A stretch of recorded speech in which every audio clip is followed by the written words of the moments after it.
તો જય શ્રી કૃષ્ણ મિત્રો, સવારમાં સવાર પડી ગઈ અને ભાઈ કરતો હતો બેસન નહીં યાર. પછી મને લાગતી હતી બહુ વધારે પડતી ઠંડી, એટલે આપણે અહીંયા વાટમાં તડકો લેવા માટે. પણ આ બાજુ જોયું ત્યારે તો મારા કરતો તો વધારે ઠંડી આ સચિનને લાગતી હતી.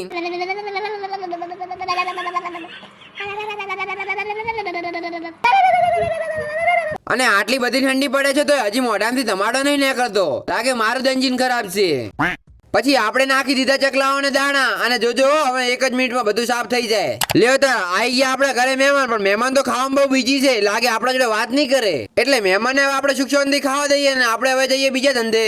ત્યારબાદ આપણે આવી ગયા રૂ વેણવા માટે, કારણ કે હવે થોડાક દિવસોની અંદર આખો કપા ઉખાડી નાખવાનો છે. એટલે ફટાફટ આપણે બધો કપા વેણી નાખીએ ને. અને જો કોઈને રૂ વેણાવા આવવું હોય ને તો આવી જાજો, અમે હું એકલો દોઈશું. અને હું એકલો પડતો તો ત્યાં તો આપણે આવી ગયા સચિન, કિશુ અને ભોપી. અને એક વાત કહું, આજે આવી રીતના કામ કરે તમને ખબર છે? ખાલી વિડીયોમાં આવવા માટે જ. હોવે જ ને, નકે તો હું મારા ઘરનું કામ નહીં કરતો ને. પછી કેરીની ડોલ ભરીને આપણે રવાના થઈ ગયા ઘર તરફ, કારણ કે હવે ટાઈમ થઈ ગયો છે નિશા જવાનો.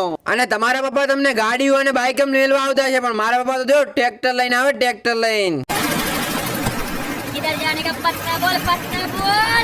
A few moments later. પછી નિશાળેથી આપણે આવી જાય ઘરે. અલે 1 મિનિટ. હા, પછી આપણે આવી જાય નિશાળેથી ઘરે. અને આજે તો એટલું બધું લેશન કર્યું છે ને કે હાથ દુખેરા છે બોલો. પણ નવગણી આખો દાડી તું રખડે છે એટલે ભેગું જ થાય લેશન. લેશન ભેગું થાય કે ના થાય, પણ આપણને મળવા આવી ગયા છે આપણો ભાઈબંધ એટલે કે પીસ્યો. સન બાકી અમે બે લાગેલા છે ને એકદમ ધોળા કુકડા જેવા. નવગણી હા શું કહું ને તો પીછાનું નહીં કહેતો, પણ તું થોડોક ધોળો નહીં લાગતો. हम काले हैं तो क्या हुआ दिल वाले हैं. જય માતાજી મિત્રો, અમાર ડીકી ભાઈ બહુ સારા વિડિયો બનાવે છે, તો બધા એને આડીને અનફોલો કરી નાખજો.